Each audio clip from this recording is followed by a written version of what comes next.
Hello everyone and welcome back to another video. Today I'm going to talk a little bit about how we differentiate animals and humans, and that's the connection that has to language.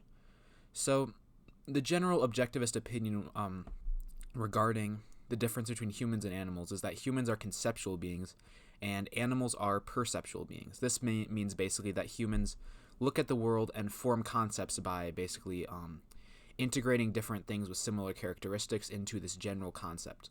So like things with, for example, like a book, for example, it'd be a thing with like a cover or like a binding and then pages, and that basically you use that to apply to every single other book that you see. And there's differences between these books, but you look at essential similarities and omit the measurements. The measurements being like whatever the specific color of the book is or the specific words of the book. That's my general understanding of the really, like, this is like kind of a basic overview. So if I'm misstating something, feel free to correct me in the comments, or if I'm omitting something important, feel free to add on to that. Animals, on the other hand, are perceptual creatures. They simply receive the information that is taken in by their senses, and I think they can differentiate between entities, but they don't conceptualize. So it's not like plants, which is just sensations. But I think animals, they're perceptual beings, so they can differentiate between, I guess, different entities, but they don't. But they don't ultimately like form concepts of them. An interesting way that Peikoff talks about this is, or a way that made a lot of sense to me as a someone who loves math and is majoring in actuarial science, which is a type of math major, is basically a concept is like a variable. Like, let's say it's the variable x, for example. So this variable can contain any number, but it has to be a specific number. But the variable x basically contains all those numbers in one, which is all the different percepts in one sort of variable, and basically so that variable x has to be a certain number at every given time or every given thing, but it basically includes all of those numbers. While for animals, I guess this would kind of be an extension on this. They simply see the number. They see the constant, basically. They observe constants, and humans observe basically variables, which maybe it's not super precise about, but I think it gives a general sort of overview of what concepts are and basically what differentiates humans from animals. This sort of example, at least for someone who loves math like me, that kind of helps me understand this a little better. In my head, I guess it helps me understand quite a bit better how this sort of thing works. So this video, in my Spanish class, we started talking about, or I think we were talking about like, the differences between animals and human beings, which was interesting because most people were like, I have no idea. This is not something I think about much. And then I basically raised my hand and was like, los animales tienen un nivel de la conciencia diferente. So basically like a different level of consciousness, and basically explaining that animals have a different level of consciousness because human beings can conceptualize things. Basically, I didn't go into all that in Spanish because basically all I said there was animals have a different level of consciousness. That was my explanation. And then the teacher basically went a little more in depth and actually explained something interesting that helped me make sort of a connection between this. It's basically the idea, like, a very easy way to see this difference is the fact that human beings can use language.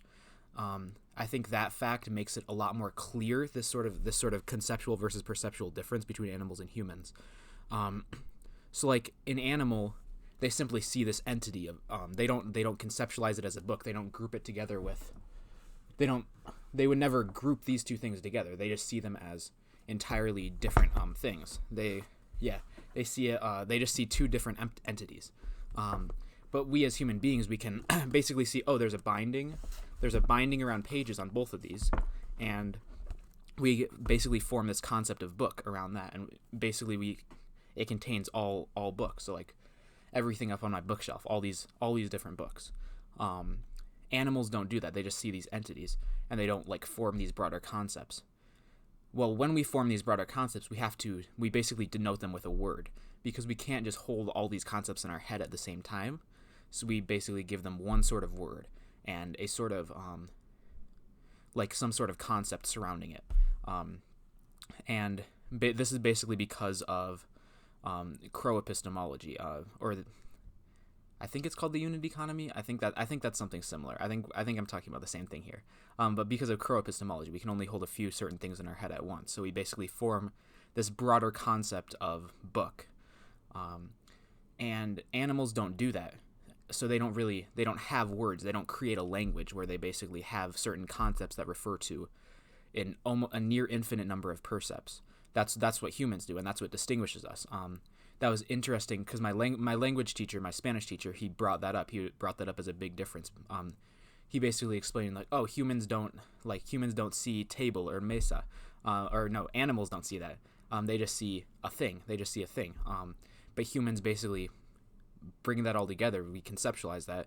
He wasn't as explicit in like describing objectivism like that, like I have been in this video, but he basically said, yeah, we form these basic concepts of different things. I don't think he said concepts, but that's basically what I think he was implying.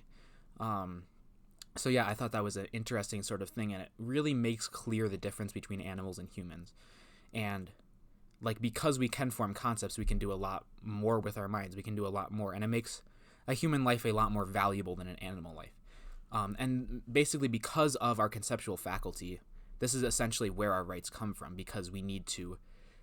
reason is our means of survival. Because we're conceptual beings, we need to use reason to basically conceptualize reality, think long-term, produce things, be creative, and this is our means of survival. So, as a human being... we need to live, we need to use our minds, and our minds need to be free. This is their right to liberty. And once we're free, we also have bodies that we need to take care of. And basically, when we act, when we use our mind, or think and act, basically, we need to keep the results of our actions, because why would we act? Why would we think and act if we don't get to keep the results of our actions? It basically makes it so that the intention behind our reason becomes invalid if we don't get to keep the things that we produce, and it basically prevents us from living fully. So that is basically why human beings have rights and animals do not have rights, because of these differences in our levels of consciousness, I guess, because humans have a conceptual mind and animals have a perceptual mind. This is the biggest difference between animals and humans, and it is the whole reason why humans have rights and animals do not. And basically, a big point in this video is to like exemplify this difference using language. The fact that we come up with these words to denote concepts. Animals don't do that. That's a obvious difference between animals and humans that I think makes this difference between animals and humans very real, very obvious to us. Something that we can just look at reality and basically induce. So yeah, I think that is all I have to say for today. Thank you all for watching, and I hope to see you all in the next video. Peace.